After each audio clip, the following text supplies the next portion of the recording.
Now then, get your equipment, your quiver and bow, and go out to the open country to hunt some wild game. Genesis 27:3.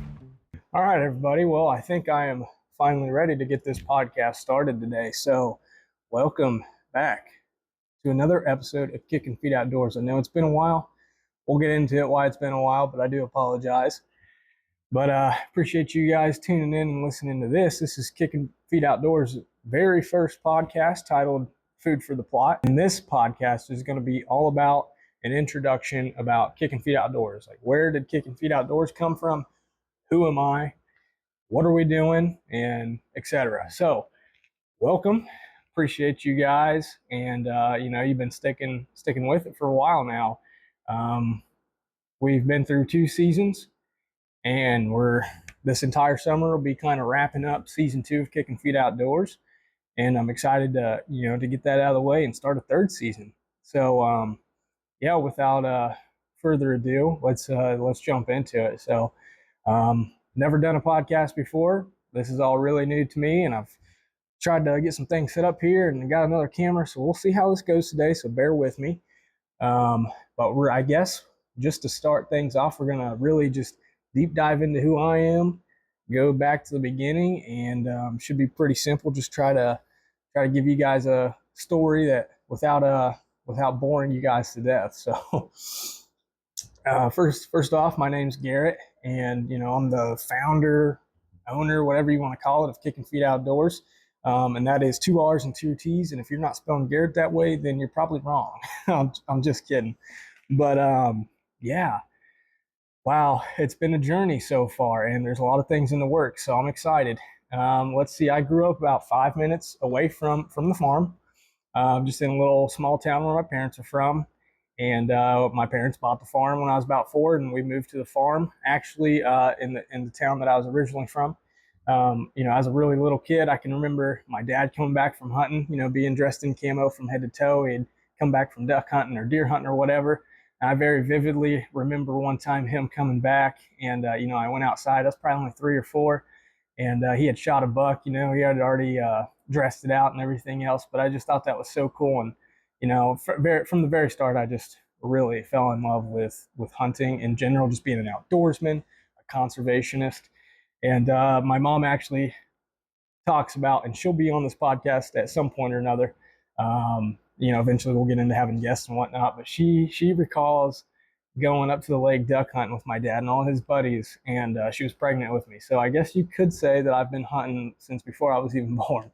But we moved to the farm. I was about 4 years old, and man, just what a beautiful change. And it's got a nice chunk of woods, and it was just really great for a young outdoorsman just starting off to really just invest and sink in roots and have some fun. So it was really cool. And I remember going duck hunting with my dad quite a bit, and my mom, my dad and his buddies and whatnot. But it was, I was 4, 5, 6, 7. I think it was about 8 when I finally started hunting with a gun. But that in between time, I wasn't allowed to carry a weapon. I just go along for fun. I can remember my dad and I going out, and he got permission from the farmer north of us, and we go out there and goose hunt in the field.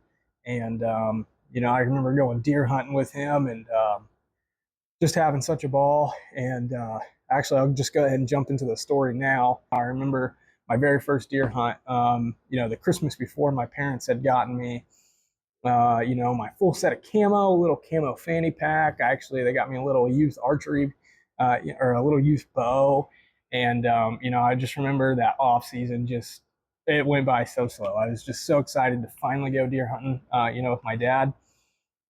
And, that day finally came, the deer season finally came. We got ready, and we got showered in our nose scent, and we got dressed, and, was actually down here in the basement where all our hunt things are. We got ready, and we walked out, and I remember my dad stopping me, and he had me lift up my boots because he sprayed fox urine on my boots as cover scent, and he explained to me what that was all about. And we went off walking, and he said we was going back to his buddy stand.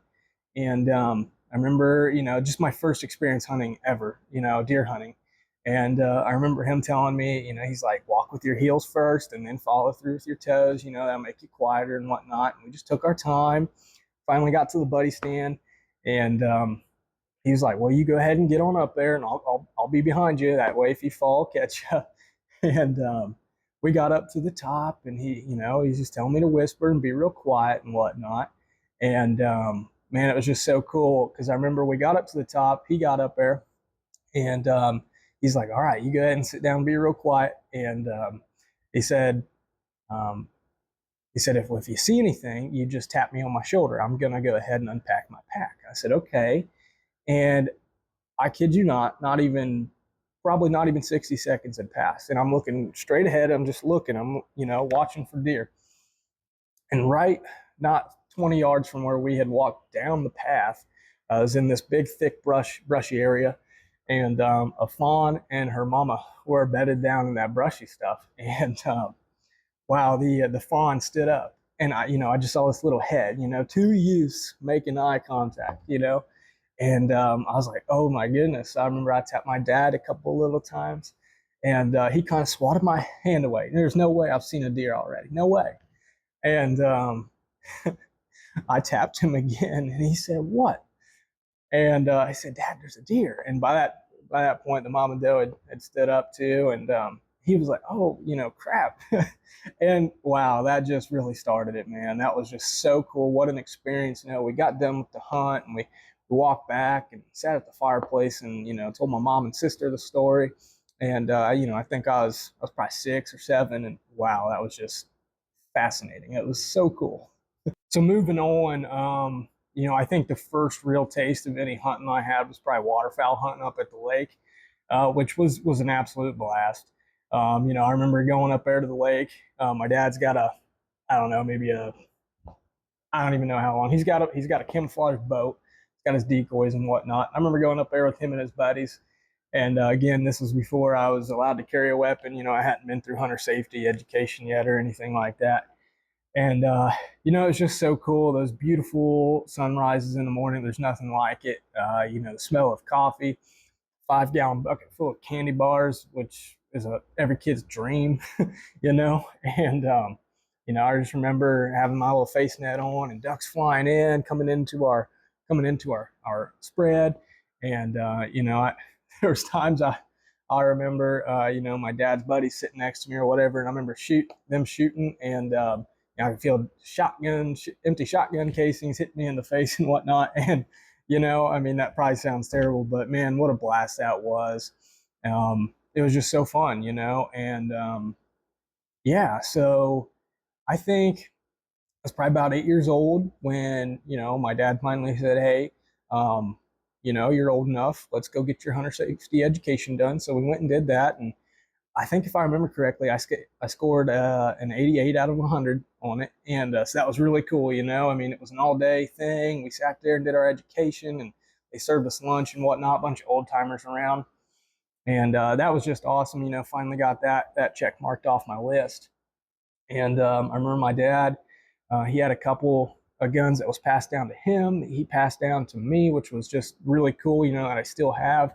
I don't even know what brand they are. Real old looking, but single shot 20 gauge and a single shot 410. So the single shot 20 gauge, is what I started waterfowl hunting with. And then the single shot 410 is what I actually started deer hunting with. We bought slugs for it and whatnot. Never did shoot anything with it, but I did kill my first duck, which was a wood duck with my 20 gauge. So that was really cool, beautiful experience, beautiful time. Yeah, like I said, just completely fell in love with hunting. And, as a young boy, I think I started really branching out probably when I was about maybe 12 or 13 is really when I kind of started wanting to hunt by myself. But I'll tell you what, if you're young and watching this, don't rush your time with your parents, because man, I cherish those moments. Now any chance I get to go hunt with my mom or dad, I do, because that is just a beautiful thing. That is just a beautiful connection when you're both doing something you love, and sharing that time together. What quality time you have. Um, let's see. I've kind of got a questionnaire here because eventually, like I said, I'll have guests on here. I think my mom and dad will probably be some of my first guests, and maybe I'll have my wife on here and sister and stuff.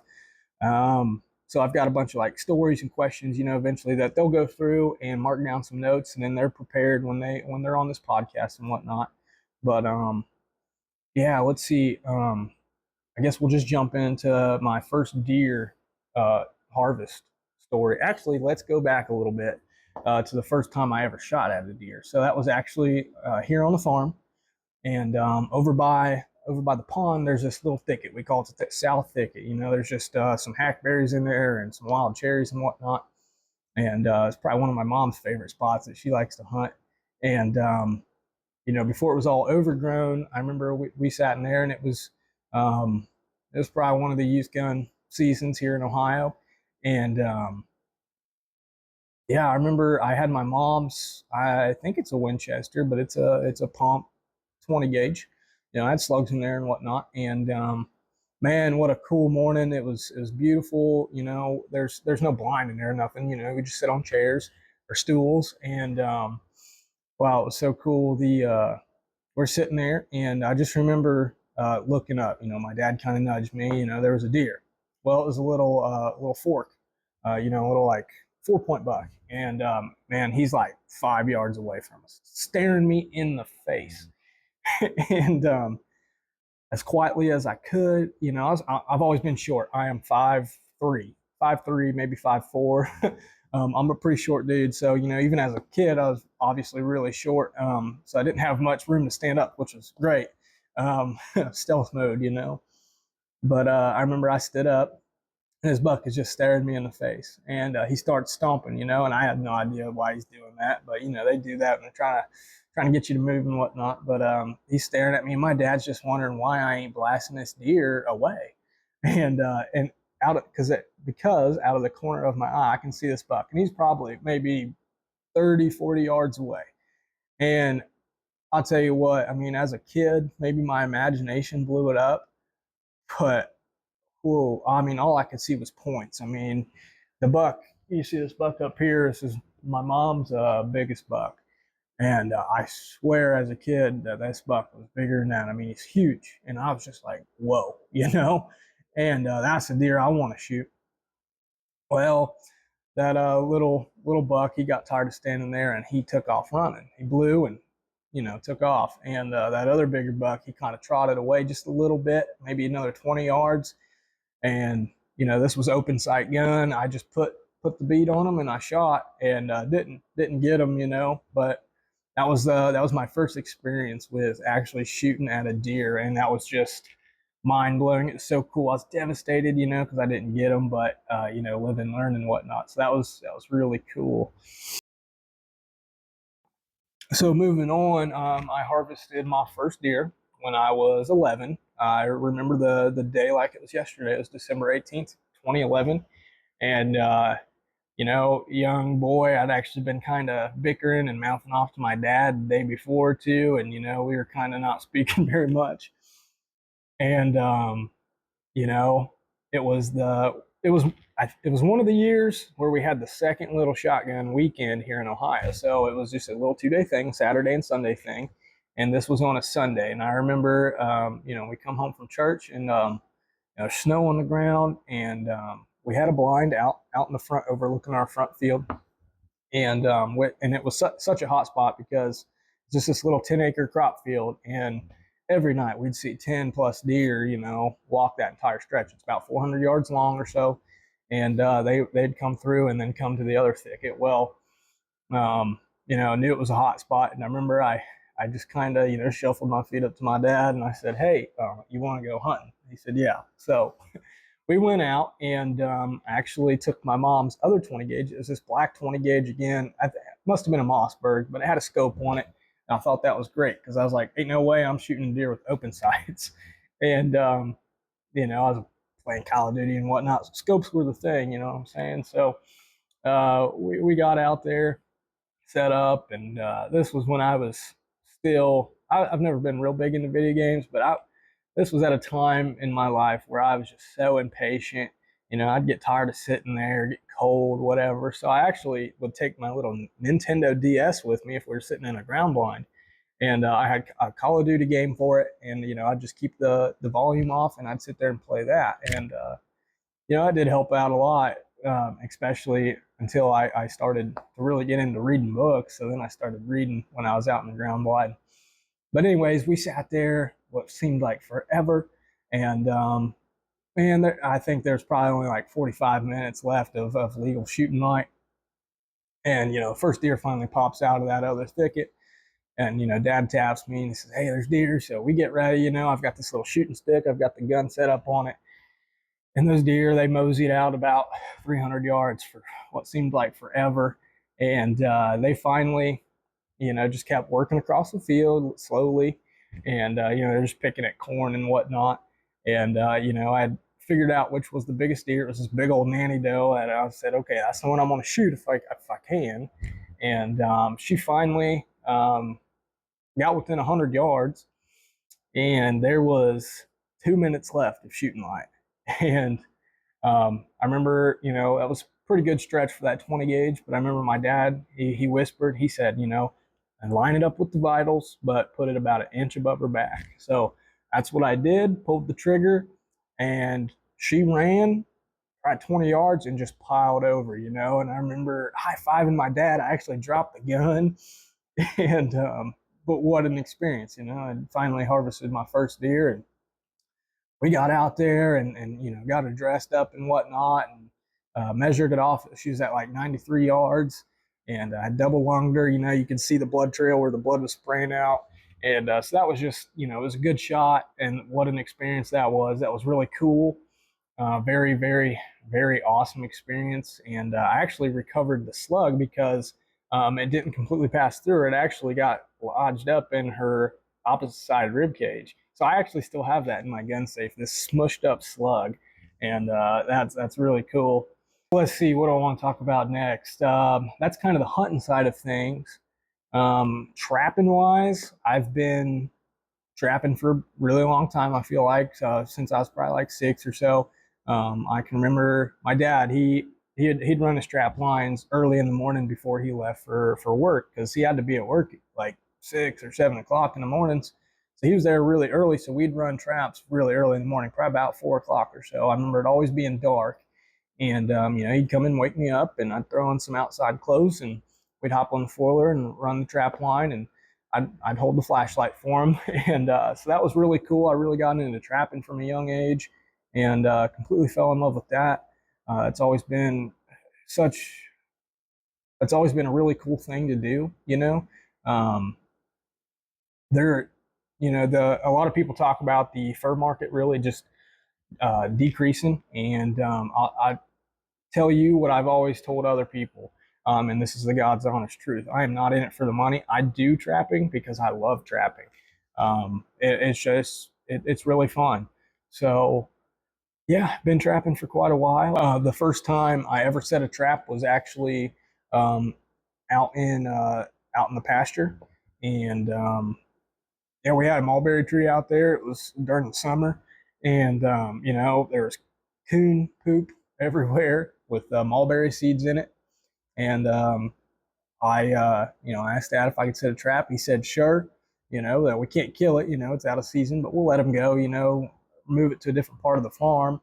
And so I set a live trap, and I feel like a couple days went by, and I just didn't catch anything. But I kept seeing raccoon poop pop up, you know. And Dad came out and he said, well, here, you know, we need to really camouflage this live trap up. And he helped me. We brushed it in real nice. And the next morning I had caught one. And I have an article somewhere, because I took that picture and then wrote a small article in the Buckeye Trapper magazine here in Ohio. So that was a really cool experience. If any of you local Ohioans read the Buckeye Trapper, and you've got some youngsters, they got the Young Trappers page, and you know, they can put a little article on there with their picture. Definitely do that, because whoever runs that, I forget his name, but he'll give you a dozen condom bears. So really cool as a kid, you know. Finally got my first traps and whatnot. So that was really cool. So I guess now let's just move on into the rest of my life. And I'll try to make this pretty quick because I don't want to bore you guys to death. But hopefully we'll kind of get into the backstory where Kicking Feet Outdoors came from. Yeah, I grew up doing all the outdoors things, and graduated high school. I graduated high school with the intent of going to Hocking College down in Nelsonville, Ohio, and pursuing a degree in natural resources and wildlife management, which looking back should have stuck with it, but God does everything for a reason, and I'll get into that. Went down there for a semester, and I did very well in all my classes except one, and that was zoology. And anybody who's taken zoology is tough. And I actually had no offense to him, but he was an Indian instructor, and his accent was just so thick. He didn't speak very good English. I didn't understand much of what he said. It was at the tail end of the semester. And long story short, I didn't do good in that class. I ended up failing it. And I don't know, I guess that discouraged me quite a bit. And I just said, I don't want to do college. This ain't for me. And yeah, anybody doing college, and if you're feeling that way, trust me, stick with it. Keep grinding. Maybe look at switching your major or finding a different instructor that teaches the same course. Whatever you got to do, it's worth your time. Trust me. But anyways, I dropped out. And I remember, I came back to the farm and really wasn't doing a whole lot. And, my parents were like, what are you going to do? What are you going to do? And finally, I was like, well, you know what? I'm going to enlist in the Army. My greatest decision ever. So that's what I did. And, that was about the time COVID was going on real bad. It had just started, actually. And so my ship date kept getting delayed. And, I enlisted into the infantry, so I was going to be going down to Fort Benning, Georgia for OSUT, which is one station unit training, and which I think is when I went, it was like a 22-week cycle or so. So, anyways, used that time to get into shape, and finally shipped out. Went down to Fort Benning, Georgia, and I also had an airborne contract. So, got through that like 22 weeks, and then went to airborne school. And I knew where I was being stationed. I didn't get to choose, but I was getting stationed in Alaska at a joint base, Elmendorf-Richardson, right in Anchorage, Alaska. And which was like, whoa, I'm getting stationed in Alaska. That is the outdoor capital. So, yeah, I got all that and was stationed in Alaska. And that was a really cool experience. It was very beautiful. I wish I would have gotten out and done more hunting, but now I have family up there. So I can go back and do some more hunting, I guess, if I choose. When my wife and I, we'd go out and waterfowl hunt on the hay flats there in Palmer, Alaska. And I can remember being out there on kayaks, under the northern lights. And that is so beautiful. So if you get the chance, go up there and do some waterfowl hunting, do some sort of hunting. It's great. But yeah, I was stationed in Alaska for the majority of my time in the Army, and met my wife up there. Her name's Gwen.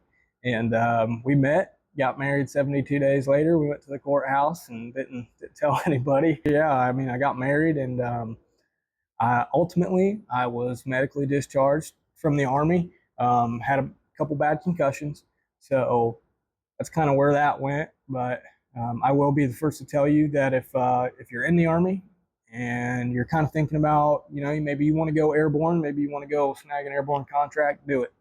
It'll be the best decision you ever make. Jumping out of planes was my favorite thing I did up there. There's nothing like it, and especially if you're not like too terrified of heights, it's awesome. So yeah, stationed in Alaska, and it was a great time, and got out and done some salmon fishing and whatnot, and hopefully looking at making another trip back there this summer. And I'd love to get on a halibut fishing trip. So if you go to Alaska, you got to try some halibut because it's probably the best fried fish you'll ever eat. I promise. But yeah, I got married, and Gwen and I, decided to come back to Ohio. She's born and raised in Alaska, so she's never been to Ohio at that point. But came back here, and yeah, been here since. So let's see, Kicking Feet Outdoors. Kicking Feet Outdoors started in Alaska, technically. Don't want to go in circles here, but the whole idea of self-filming, which is where Kicking Feet Outdoors has really started. I started watching Bow Hunter Die, which if you get the chance, go check them out on YouTube. You've got Todd Graff and Justin Czar. They do an amazing job. And those are my role models. I look up to those guys so much. And so I started watching them in junior high, their YouTube videos, and I was like, I want to self-film my hunts. I want to, I want to be out hunting. I want to control cameras. I want to show people this. So I got, a cheap little camera arm one time at Cabela's. I think it was up in Dundee, Michigan. That was on clearance. So I got that, and I got my first camera probably sometime in junior high as well. Just a little Sony camcorder, and started using that. And I discovered a lot of things to do differently when you're self-filming. Hopefully, I'll circle back to that later. But yeah, I started self-filming then. And anyways, the Kicking Feet Outdoors thing, like I said, started in Alaska. So I was on a duck hunt up there in the Palmer Hay Flats. I was all by myself, and my buddy James and we had been duck hunting pretty hard, just unsuccessful. We just weren't doing good. And yeah, I finally, I was like, you know what, I'm gonna go do this by myself. I want to go out there by myself. So I think we had like a 4-day weekend, and I went out there, and this was before I met my wife. And yeah, I had my decoy set up. I only had like probably a half dozen teal decoys, and I had two green wing teal come in to my spread, and they got in pretty quick, hit the water, and I shot one. I shot her off the water, but yeah, I got my first duck there in Alaska, and I'm not trying to make this gruesome or nothing, but I mean, nerves. When I first grabbed the duck, the feet was still kicking a little bit, and I was like, this whole time I've been thinking of a name, for my channel that I want to start in the self-filming outdoor area. And I was like, Kicking Feet, because I am not about the, I don't know, flapping wings or something like that. Kicking Feet just rolled off my tongue. And so that's what I started calling it. And, I did the first video on YouTube that I posted was the last hunt. And that was my last duck hunt up there before I came back to Ohio. And yeah, that's where the Kicking Feet Outdoors came from. And now I've just really deep dive into it, and really honed in on everything. And I'm still learning. You learn so much doing it, so much. Yeah. So if I recall my first experience self-filming hunting, I was out at this area along the Stillwater River deer hunting, and I was up in a climber. I didn't have very much experience using climbers yet. I was probably a junior in high school, and I didn't go very far up. I probably couldn't have been more than maybe a little bit more over 15 feet up in this tree. I wasn't far, maybe 15, 20 feet. I was up there not far at all, and I just had your normal release, and I was bow hunting, and I had a couple does come in, and man. Now I had my camera running, and this was before this is one of those cameras where when you turn it on, the lens extends and whatnot, so it makes that noise and whatnot. I was afraid the deer were going to hear that, and they didn't, surprisingly. And I was about to draw, and this doe came in, and she's going about 20 yards away or so. I was going to draw, and I looked at the camera, and she was out of the camera's view. So I was like, crap, so I had to unrelease. Went to move the camera, and that's when she saw me and took off. So I realized then, and this is why I absolutely love thumb activated releases, is because you don't have to unrelease when you go to move your camera arm. You can just leave it hanging there, and so that's just a little tidbit of information. Do with that what you will. Like I said, I've just learned so many things while self-filming. And we'll probably really jump into that on some of my regular YouTube videos this year, because I've done a lot of things for this next season that I think are going to help a lot. But just self-filming, just really fun. Bow hunting in general is already tough because naturally the deer have to be closer to you, or whatever you're hunting has to be closer. You can't shoot that far with the bow. It's not like hunting with a rifle or a gun, and you throw self-filming into that mix, or filming in general, but then self-filming, doing it by yourself, it's tough, but it's a ball of fun. So my best recommendation if you're going to start doing something like that, get you a cheap camera arm, whether that's from like Cabela's, Bass Pro, or maybe find one on Amazon. That kind of seems to move these days.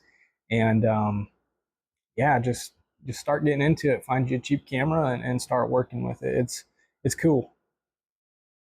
So I think that kind of wraps up the intro to Kicking Feet Outdoors into who I am. But if you guys have extra questions, more than welcome to comment on the videos, ask me, find me on Instagram and DM me, whatever you got to do, and I'll be sure to answer. I can also, if you'd like, I'll throw in an extra podcast at some point, just answering questions. I wouldn't mind doing that.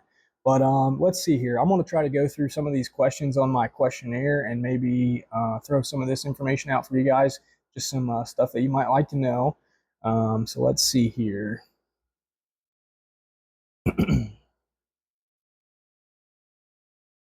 My opinion on the use of technology in hunting, such as trail cameras and GPS devices. My opinion on that is, it's 2025. We live in this modern day and age full of technology, and I think if you have those resources, use them. I'm a huge user of trail cameras. I kind of tend to get a little too crazy with it, but let's see. Yeah, I mean, I love using trail cameras. I think it's a very good resource. Now, I did really find this out last year season, but I noticed where I'd have one picture of a big buck on my trail camera, and then I'd never get another picture of him. But then I'd have a picture on him on maybe another camera where it was more isolated, and he probably never even seen it. So, you don't want to discourage your big mature whitetails from coming to a certain area, especially if you've got like a stand or blind there and you're planning on harvesting the deer from that location. So maybe like put your trail cameras up a little higher in very well-known buck areas, and or just really cover them up, camouflage them in. That way, hopefully, you avoid them seeing them. My favorite trail cam brand is Wild Game Innovations. I got my first trail camera ever. I don't even remember how old I was. It's pretty young, but it was Wild Game Innovations, and I still have it. I mean, that thing's what 8, 9 years old now, and it works great. So very good brand, and their cell cams actually, and maybe some of the other brands do this as well, but Wild Game Innovation specifically on their cell cams, they have, I think it's their copper plan, but it's free, but it's 100 pictures a month, but it's free, and which works out perfect during this off season when you still want to run cameras and monitor your deer herd. But that's not really the time you want to be paying extra money, for subscription. So maybe do with that information what you will. Let's see here. How do you handle the emotional aspect of hunting, such as taking the life of an animal? Listen, I love animals. I am a major animal lover, but I also understand where our food comes from, and I love steak, jerky, whatever it is. So I think hunters get a bad rap sometimes as we're just these ruthless killers that just love taking the life of animals. Many of you probably know this from watching my videos, but I'm a Christian, and I'm not talking myself up about, I'm not some perfect Christian or anything like that, but, I harvest an animal and I always say a prayer of thanks. I thank God for the life of that animal, because now, whether it's fur that I'm going to be able to sell or it's an animal that I can eat, that I've gotten that animal has given me its life. And I'm very thankful for that. I'm not just out here trying to cause animals to suffer, not, I mean, I think our biggest goal of hunters is to give an animal the most ethical and lethal shot you can, so that way there's no suffering. And yeah, I mean, I'm very thankful to be a hunter, and I'm very thankful to these animals for their lives, because they feed my family. They support us in some way or another. And hunters just, I mean, the majority of hunters aren't some ruthless pieces of crap. So that's all I'll say about that. For deer hunting, do you prefer using a bow and arrow or a gun? And why? I prefer using a bow and arrow. I used a gun for quite a long time, and then I harvested my first deer with a bow with my crossbow that I had at the time when I was little. And like I said, their archery hunting is just, it's so cool. You really, because the animal physically has to be closer to you, and that connection that you get, there's just some connection, and it's just cool. It's really cool. And yeah, I don't even know where I'm going with that, but yes, I prefer using a bow and arrow. Um, I guess for the connection. Yeah, it's just really cool. And I don't know if maybe somebody else might be able to elaborate on that a little bit better. Maybe my dad or something, but we'll see. What bow do you shoot? I use a PSE Stinger X. My first bow was a little Barnett bow that was on sale at Walmart, and so that was my first experience with a compound bow.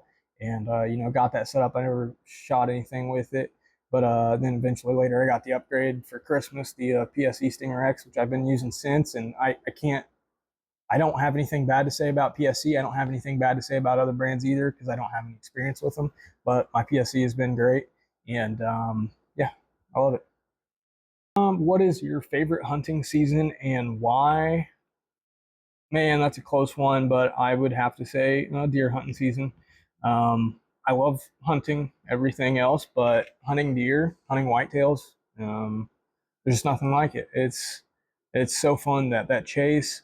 I mean, you've got deer hunting season, and then you've got the rest of the year that you spend on working for that time of deer hunting season. Right currently it's March, and we've got planting some spring food plots coming up here, and running some trail cameras, getting minerals out, and some better food sources like that are high in protein for the deer. Um, Stands and blinds need to come down, so then in like 5 months they can go back up. And I don't know, I just don't.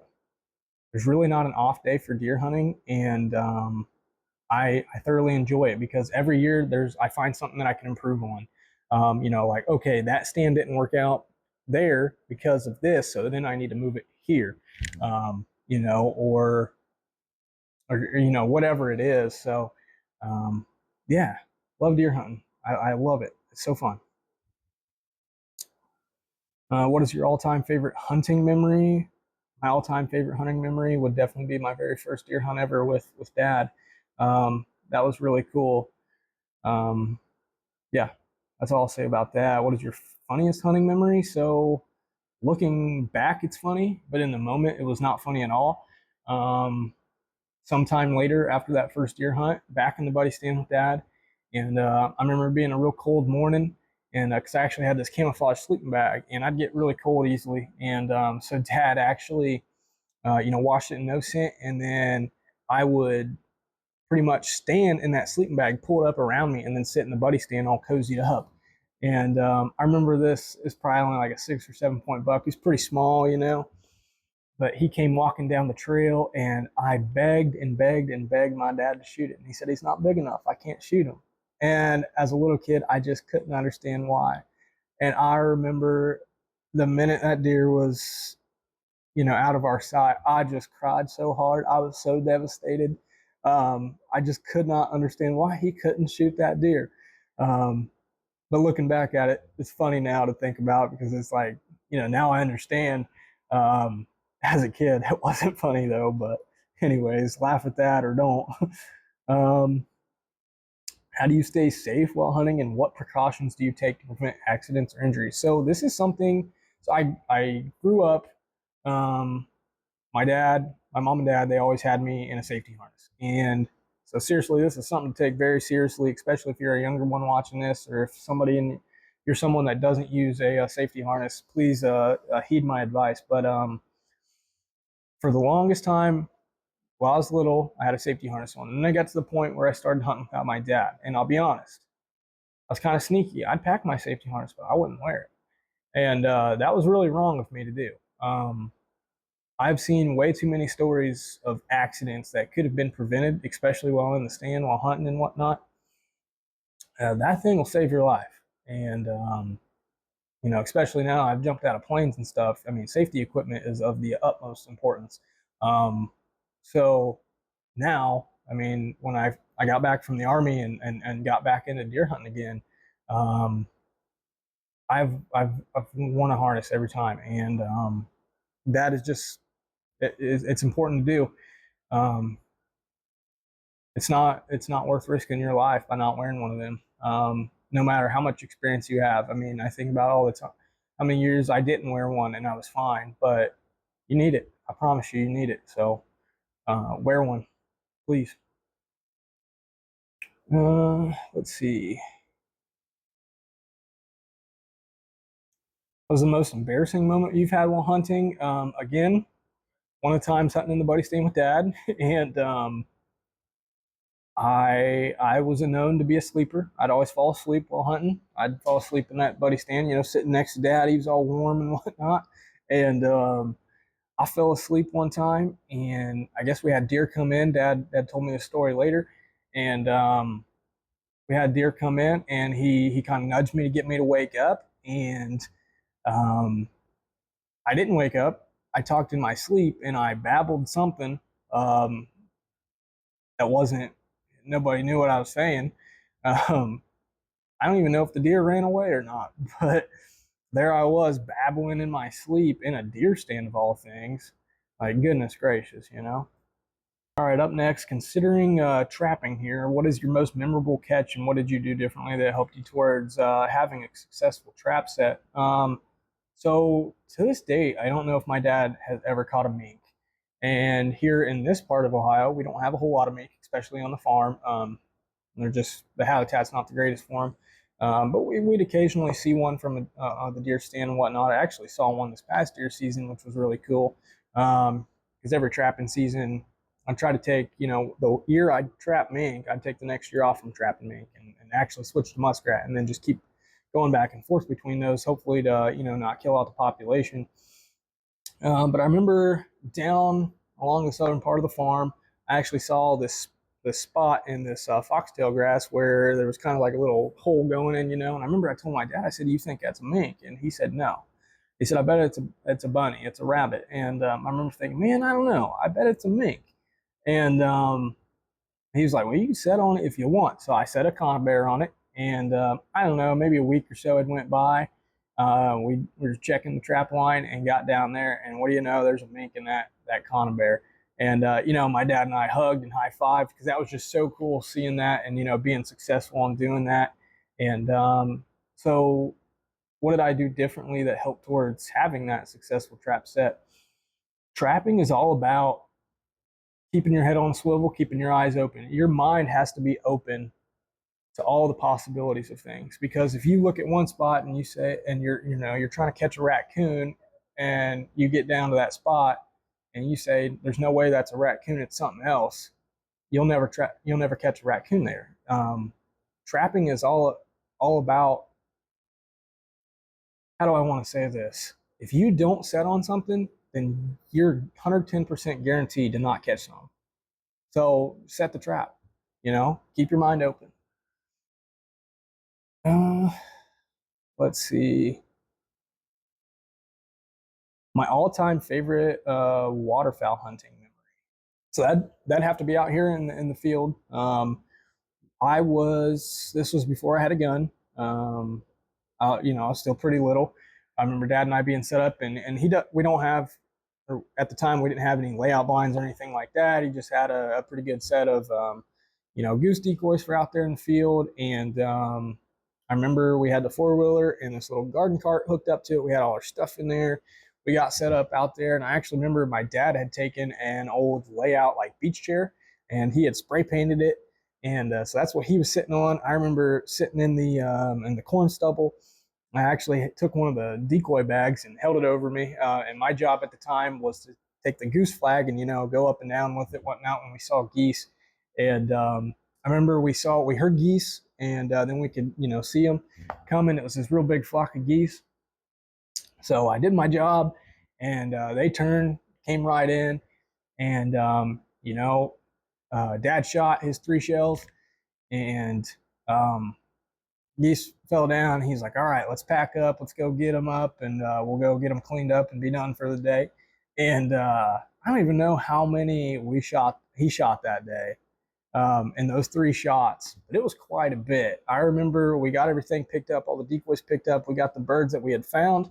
As we're driving back through the field, coming back, oh, there's another goose. So get that one. Oh, there's another goose. Crap that one. And that was just so cool, because I was like, whoa, I mean, wow. It was just really cool. Um, let's see, turkey hunting. Tell us about your harvesting your first wild turkey. So I've only killed 1 turkey to date, and I just don't have a whole lot of experience turkey hunting. Now this spring is my full intention to go down to some public land down south here in Ohio and do some turkey hunting. I'm gonna try to do it by myself, or at least with like my dad with me and my mom and whatnot, because we just don't have a whole lot of experience doing it.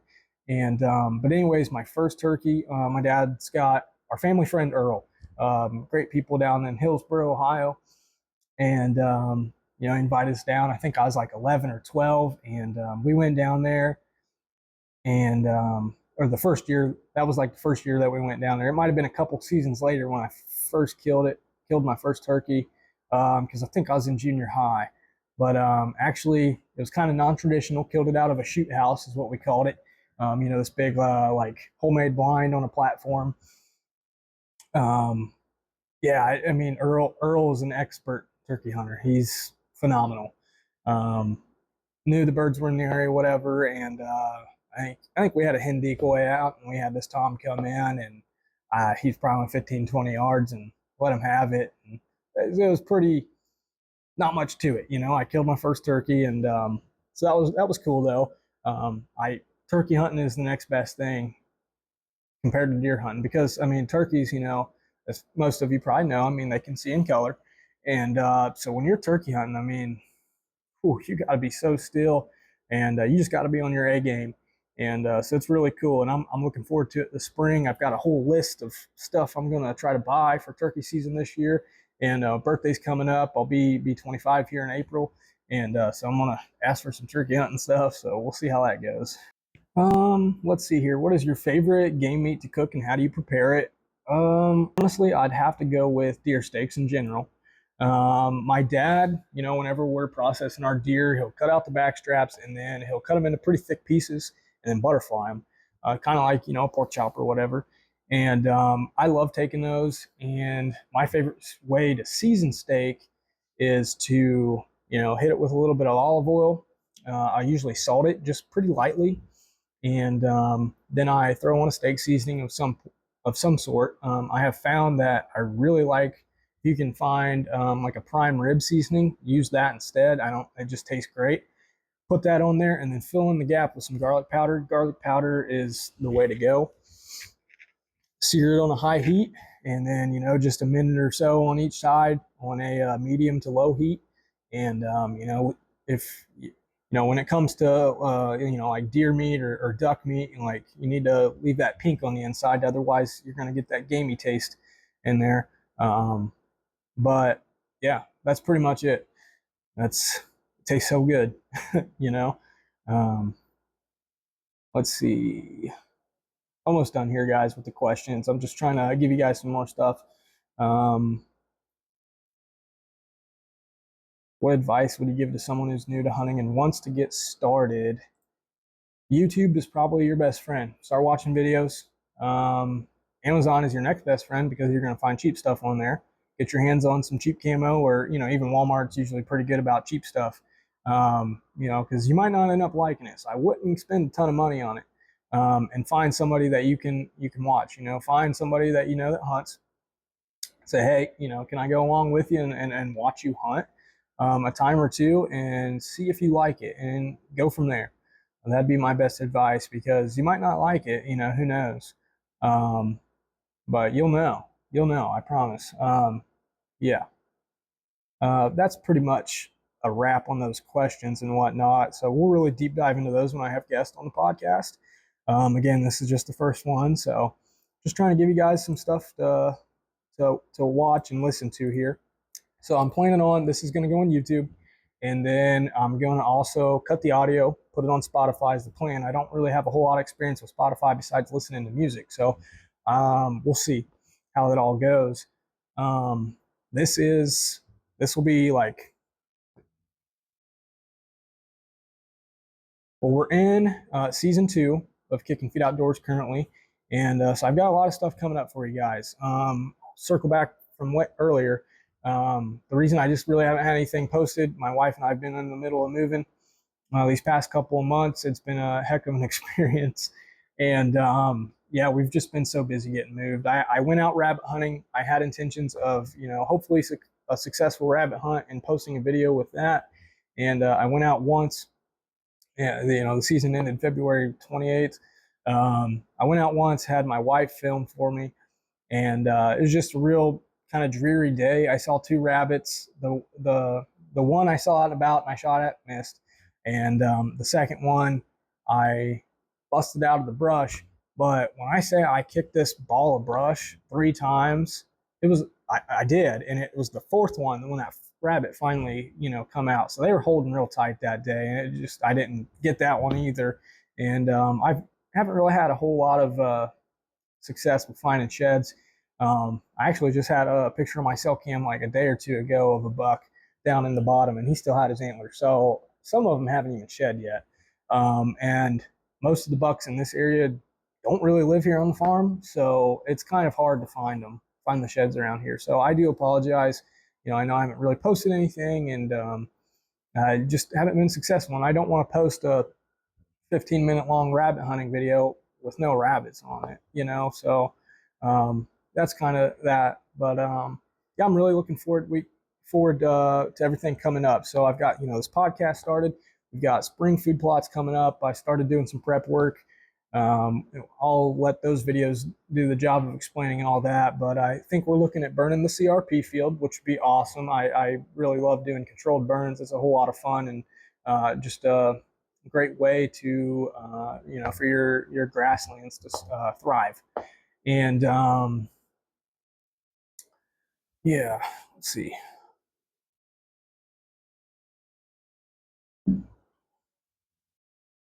So I've got that stuff coming up. Like I said, we moved, but once I can get like my smoker out and some of my processing equipment, I'm going to do hopefully some videos on making some summer sausage. I've got some new recipes that I'd like to try this year over the course of the summer.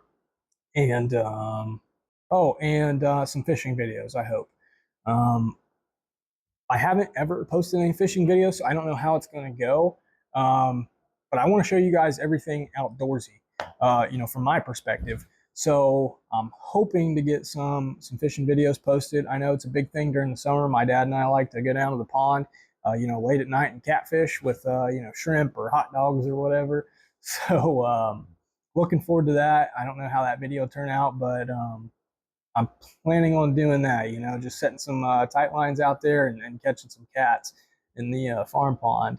And I've got my buddy Rob. I need to give him a call and see if maybe he wants to get on some fishing.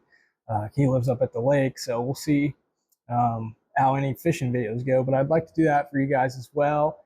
And I know I've only done one cooking video on my YouTube so far. But let me know if you guys want some more cooking videos. The summer sausage you could consider a cooking video, but anything else, like I've got a lot of deer burger in the freezer, so give me some ideas. I'll do them for you if you want, and we'll go from there. But yeah, season 3 when it comes up, season 3 of Kicking Feet Outdoors will start with the beginning of this next deer season in September. So hopefully you'll have like a new intro and whatnot. I'm really hoping to start getting some more videos on TikTok and really follow up and post some pictures on Instagram. I've been terrible about that. But yeah, those are 2 other places where you guys can follow me. And then once I get the Spotify started, you guys can follow me on that. So yeah, I don't know. I guess that's about it for now. Definitely do, if you have questions, put some questions in the comments. I'll get them printed off and I'll sit here and do a podcast on answering questions. And the next podcast should be with my father. And then the third one should be with my mother. And I'll reach out and start getting some more guests on the podcast. Because she's probably got a heck of a story to tell about this deer. And I know he's got a lot of stories. He's got a lot of years of experience. My father does. And so, yeah, I appreciate you guys sticking with it. definitely go follow me on Spotify once this is up. Hit that subscribe button if you're new. Yeah, and please like the video. That definitely helps a lot. And I do sincerely appreciate every one of you, because it's been my dream to be a content creator for a long time, and I'm finally doing that. And I'm back in college. So, again, if you're in college thinking about dropping out, don't, just keep on doing it, because I'm actually back in college, and I'm pursuing a degree in agricultural maintenance. It's a business degree, and with the intent of starting a conservation business, named Kicking Feet Outdoors. So yeah, I mean, it's going a bunch of different, directions. So I'm really looking forward to everything. God is good, He's got a plan for everything, and I'm very excited and thankful to be here right in this moment with you guys. So appreciate you. Yeah, you guys have a good one, and thanks for tuning in. Anyways, stick with it.